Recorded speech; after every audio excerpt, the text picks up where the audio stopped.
At 6:12 a.m. on a freezing January morning, I opened my mailbox and felt my stomach drop. Inside was a bright orange envelope stamped Urgent, HOA Action Required. I thought it was another pointless reminder about trash bins or mailbox paint colors. But when I tore it open, the world around me went silent. The HOA was billing me $4,200 for snow removal, on a private road I built with my own money and still plow myself every winter. You know that moment when your brain refuses to believe something, so you read it again, slower, hoping the words magically rearrange themselves? Yeah, didn't happen. The amount was real, the threat of penalties was real, and the signature of the newly elected HOA president, Sandra, the self-proclaimed neighborhood policy guardian, was painfully real. Here's the crazy part. My road isn't just private. It's legally deeded as my sole responsibility. No one else uses it, no one else maintains it, and the HOA has zero jurisdiction over it. But Sandra loves one thing more than rules: control. And apparently, she decided that my road, the one she never drives on, suddenly belonged to the HOA budget, if it meant squeezing money out of me. I grabbed my phone, stormed outside, and started documenting everything. The snowplow tracks, mine. The gravel foundation, paid for by me. The maintenance logs, all stored in my workshop. There wasn't a single shred of evidence the HOA had ever touched that road. But the real spark that lit this fire? A tiny handwritten note at the bottom of the bill. Failure to pay may result in lien action. A lien on my property for work they didn't do, on land that didn't belong to them. That's when I knew this wasn't a mistake. This was a power play. Within minutes, I was digging out old permits, property maps, and receipts from 8 years ago. Because if the HOA wanted a fight, they were about to get one. And I wasn't going into it unprepared. Not after all the winters I spent clearing that road at 5 a.m., just so I could get to work. This wasn't just a random bill. This was an attack on my rights as a homeowner. And I was ready to push back harder than they expected. Before I made a single phone call, I walked the entire length of my road, every crunch of snow under my boots reminding me why this fight mattered. This wasn't only about money, it was about the principle, about years of sweat, planning, and freezing mornings spent keeping my property accessible while the HOA sat comfortably indoors pretending to manage the neighborhood. For real. By the time I got to the HOA office, my binder of documents was so packed it barely closed. I wasn't going to rely on memory, emotion, or assumptions. People like Sandra loved exploiting any gap, any hesitation, any missing detail. And I was determined to give her nothing to twist. When I walked inside, she was already standing at the counter, arms crossed, lips tight, expression smug enough to curdle milk. It was like she'd been waiting for me. "Oh," she said, pretending surprise. "I assume you're here about the snow removal invoice." Invoice. Not mistake, not mix-up. Invoice. She said it deliberately, like she was already planning how she'd justify it later. I kept my voice calm. "Yes, I want to know why I'm being billed for work you never did on a road you don't own." She lifted a folder, thin, flimsy, almost empty, and tapped it like it held centuries of evidence. According to HOA policy revisions, all roads within neighborhood boundaries are subject to winter maintenance fees. I didn't blink. "Except this road isn't within HOA boundaries." "That's debatable," she replied, shrugging. "Debatable? My road was deeded before the HOA even existed." So I opened my binder and laid out the original parcel map, the construction permits, the engineering approval, photos from the day the gravel went down, and 8 years of maintenance logs. The counter was full of proof. Solid, undeniable proof. Sandra barely glanced at any of it. Instead, she slid another paper across the counter, this one stamped Final Notice. "You have 10 days to pay," she said, "or the board will authorize lien procedures." It felt like the room shrank. A lien on my property over snow removal they never performed, on land they never touched. This wasn't incompetence anymore.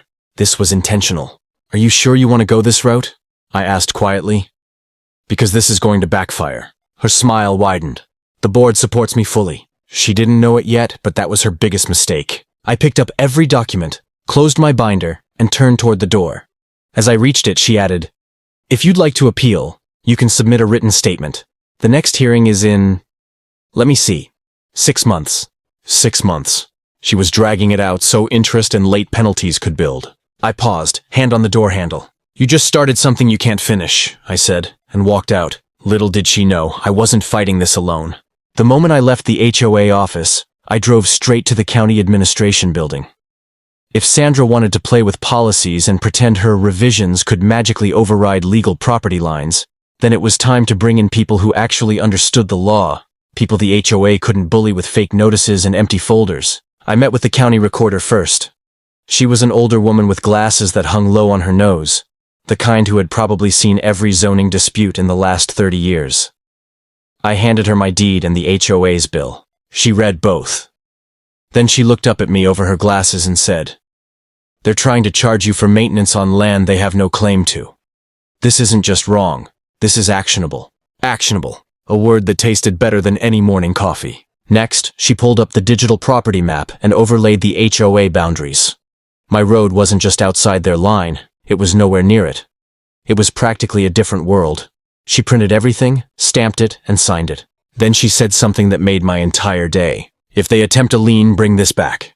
It won't hold for 5 seconds. But I wasn't done. I drove across town to meet a property rights attorney I had spoken to once years ago during my construction permits. He remembered me instantly, probably because no one forgets someone crazy enough to build their own private road. I laid everything out on his desk, the invoice, the final notice, the bogus policy revision, and the stamped county documents. He leaned back in his chair and whistled. "This isn't just overreach," he said. "This is harassment, and if they push any further, we can file a cease and desist, a formal complaint against the board, and if necessary, a civil claim." He opened a legal pad. "Let's start drafting." We wrote a 3-page response, a clean, lethal piece of paperwork. It outlined the legal boundaries, the absence of HOA authority, the false billing, the misuse of policy amendments, and the threat of an illegal lien. It cited statutes, precedents, and violations Sandra probably didn't even know existed. At the end, the attorney added one final line. "Any further attempts to assert control over this property will be met with immediate legal action." It was perfect. I left his office with copies of everything, plus a sealed letter he addressed directly to the HOA board, not just Sandra. And that's when things got even wilder. Because when the board received that letter, they didn't react the way I expected. Not even close. When the HOA board received the attorney's letter, I expected the usual: defensiveness, excuses, or Sandra doubling down with her trademark arrogance. Instead, what happened next revealed something far deeper, something I never saw coming. The board wasn't united behind her at all. In fact, they were furious that she had pushed the situation this far without their approval. The first sign came as an unexpected knock on my door. 3 board members, Tom, Linda, and Javier, stood on my porch looking genuinely uncomfortable. These weren't HOA enforcers puffed up with power. They looked like people caught in a storm they didn't sign up for.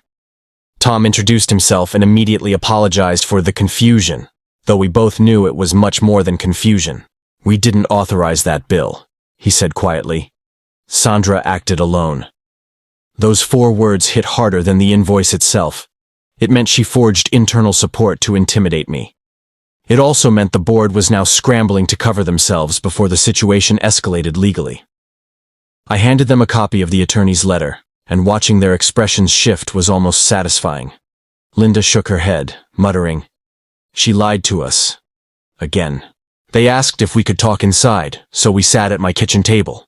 They explained that Sandra had recently been pushing aggressive policy expansions to increase HOA revenue and control, all while claiming unanimous board approval. But she hadn't told them about the fake snow removal charge, the threat of a lien, or her 6-month hearing delay tactic. Hearing that confirmed my suspicion. Sandra wasn't running an HOA, she was staging a power grab. Then came the twist. Javier pulled out his phone and showed me emails from homeowners complaining that Sandra had issued fines, warnings, and violation photos that the board had never seen. My case wasn't isolated. It was part of a pattern. "She told us you were refusing to cooperate," he added. "She said your road was inside HOA boundaries." I slid the stamped county map across the table. All 3 leaned in. Silence followed. Heavy, uncomfortable silence that said everything. They had no defense left. Tom finally exhaled. "This is bad, really bad. We need a board meeting, immediately." But before leaving, Linda said something that made me realize Sandra's real nightmare was just beginning. "You're not the only homeowner she's crossed. When this comes out, the entire neighborhood will turn on her." I watched them walk down my driveway, whispering heatedly, The board was cracking apart, and Sandra didn't even know yet. The emergency board meeting happened the very next evening. I wasn't officially required to attend, but Tom insisted. "You need to see this," he said. And trust me, I wasn't going to miss the grand finale. The clubhouse was packed. Dozens of homeowners filled the chairs, standing in corners, whispering angrily. Apparently, word of Sandra's forged fines and unilateral decisions had spread like wildfire. People came armed with screenshots, letters, and stories they'd kept quiet about for months. The air felt electric, like everyone had been waiting for someone to finally stand up to her. And my case had lit the fuse. Sandra walked in late, chin high, wearing the same smug confidence she'd had when she handed me the so-called invoice. But that confidence cracked the moment she saw the turnout. Her eyes darted around the room, and for the first time, she looked genuinely unsure of herself. The meeting opened with the board reading my attorney's letter aloud. The room erupted. Murmurs became shouts. Shouts became demands. One homeowner yelled, "She fined me $300 for a trash can she never photographed." Another shouted, "She threatened to tow my car from my own driveway." A third raised a stack of notices she claimed were entirely fabricated. Sandra tried to regain control. "This is all being blown out of proportion," she snapped. "I acted in the best interest of the HOA. That's when Tom stood up. Calm, firm, clear. "You acted alone, without authorization, and you lied to us." He held up the stamped county map I'd provided. The board displayed it on the projector. The entire room saw it. My private road wasn't just outside HOA boundaries. It wasn't even close. The crowd gasped. Some laughed angrily. Then came the blow that ended everything. Linda placed the $4,200 bill on the table. "Explain this," she said. Sandra froze. No spreadsheets, no policies, no excuses.